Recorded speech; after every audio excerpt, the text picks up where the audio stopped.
Good morning, garden friends. It is Thursday, May 28th, and I know I just posted an update a few days ago, but I felt I needed to come on here and give another update because yesterday was the first day I was able to get out and really do a lot in the garden in a while, just because of the rain and it was a holiday weekend, so I didn't have a lot of time to myself to come out. But yesterday things had a day or two to kind of dry up a little bit, and it wasn't boiling hot yesterday, and my kid was at daycare, so I was able to spend a good probably 3 hours yesterday morning out here just doing a lot of garden chores. So a lot has happened in just a few days, and I wanted to share what I did and show you what my plans are coming up this week. The first thing I did, and it's not really something you can see, but I can just tell you, is I got well, actually, let me show you. By the way, I set this up a while ago. This was the best thing ever. I just got one of these like 3-drawer things so that I can easily access like my gloves and my tools and my fertilizers and everything. This was a great idea. But anyway, so I got this to try to help with some of this blossom end rot. I know I've had a lot of people telling me different things about what I should do, but I wanted to do that just for a quick hit of nutrients. I know the leaves are still curling.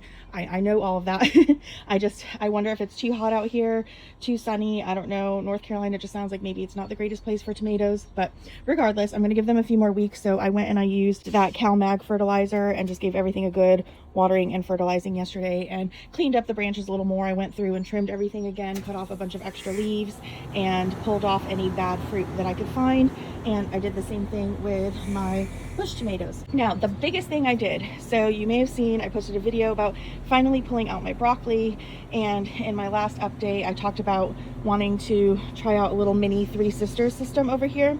So what I did yesterday was not only did I pull out the broccoli, but I also like just completely dug up the dirt to refresh it, because those root systems were huge. So I took the peppers that I had over here and I moved them into that bed. So those are just a couple of jalapenos and a serrano.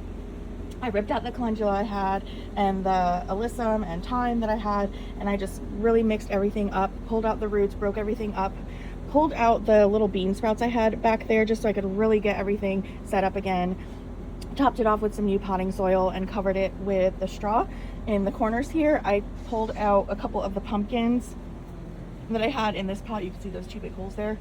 I pulled those out and I put one in each corner here, so that'll be part of that system. So I've got this bed completely ready, and I'm very excited because I think I had mentioned in the last video that the seeds were supposed to come until early mid-June, but I just got a notification last night that they shipped and should arrive on Saturday. So now I'm really glad that I did that.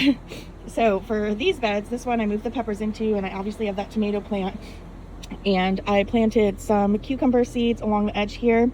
Now I'm going to be getting sweet potato slips in the beginning of June. I do plan on, there's my kitty just enjoying himself. I do plan on putting one set of slips in the bottom of this green stalk, and then I'm gonna have to see where I might put the others. Maybe there, maybe in here, maybe some in here. I'm not so sure. But the other big thing I did yesterday was I did a lot of work on the green stalks. I had harvested my beets, and I went ahead and I harvested the dill that was on top here, and I transplanted some basil into here instead. What I did on this green stalk was I also had, yes, now I'm remembering what I did. So on the bottom of the 2 yellow green stalks, I had some broccoli and some cabbage as an experiment, and some herbs and flowers that had gotten completely shaded out. So I removed all of those. I disassembled the green stalks and did the same thing I did in the big bed, where I just kind of broke up all the roots, topped off the soil, refreshed things, and then I just planted a bunch of experimental stuff. I think on this one, let's see, what is it? This one I did a bunch of random things. Okay, so I did a watermelon, some scallions, I think another watermelon, and then what did I do over here? Oh, little finger carrots. So I wanted to experiment with planting some carrots and being a little more diligent about kind of how I planted the seeds instead of just scattering them and having them way too thick. I did the same thing on the bottom of this one. This entire bottom tier is all Sheen Kuroda carrots, which I've had the best luck with. They're supposed to be more heat resistant, and I figured if I put them on the bottom tier where they're not going to get as much sun and be a little more shaded, that I might have some luck with those in the summer. And then what I did was I actually switched these two tiers. So this top tier has just a bunch of peppers in it, and they were, look at how huge these are. So I figured those would be happy being on top, getting more sun. And then here I planted some herbs that are starting to come through. You can see little baby ones coming through. And I have this celery, so I thought that might like being down a little more, getting a little more shade. So I just flopped those. Over here, I've just still got my crazy green beans.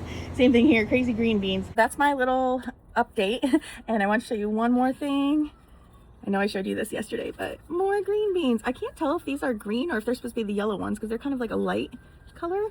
So I don't know. But anyway, just excited to start making this transition to new and different crops and get to experience some of the summer garden. So let me know what you're doing to help transition your garden and what you're planning to grow for the summer. Happy gardening.